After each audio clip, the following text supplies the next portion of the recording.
Hello, ఇటీవలి కాలంలో తెలుగు రాష్ట్రాల్లో కుక్కల బెడద చాలా ఎక్కువైపోయింది.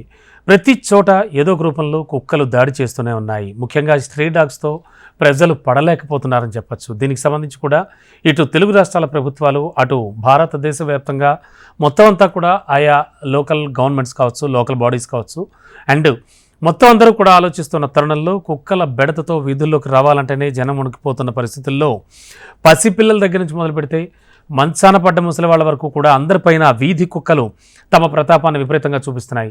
మరి కనిపించిన వారిని కనిపించినట్లుగా కరుస్తూ వీధుల్లో బీభత్సం సృష్టిస్తున్నాయి మనకు తెలుసు.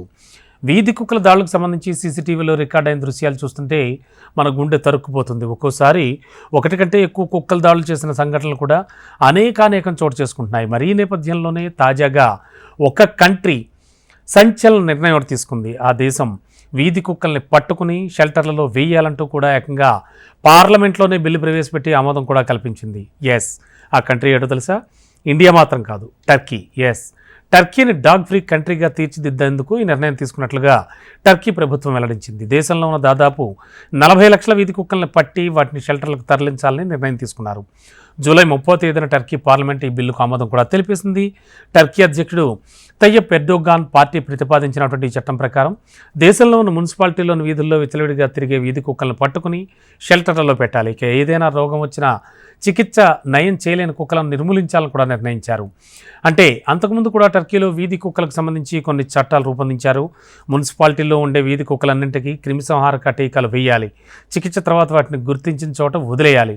ఇక టర్కీ ప్రభుత్వ లెక్కల ప్రకారం చూస్తే ఆ దేశంలో 40 లక్షల కుక్కలు ఉన్నాయట. గత 20 ఏళ్లలో 25 లక్షల కుక్కలను ఆరోగ్యంగా తీర్చిదిద్దారు కూడా. అయితే ఈ కొత్త చట్టం ప్రకారం ఒక్కో సంరక్షణ కేంద్రంలో 1.05 లక్షల కుక్కలను పర్యవేక్షించేలా మొత్తం 322 జంతు సంరక్షణ కేంద్రాలు కూడా ఉన్నాయి. ఈ చట్టం ప్రకారం మున్సిపాలిటీల వార్షిక బడ్జెట్లో కనీసం 0.3% జంతు పునరావాస సేవలు, బిల్డింగ్ షెల్టర్ల కోసం ఖర్చు చేయాల్సి ఉంటుంది.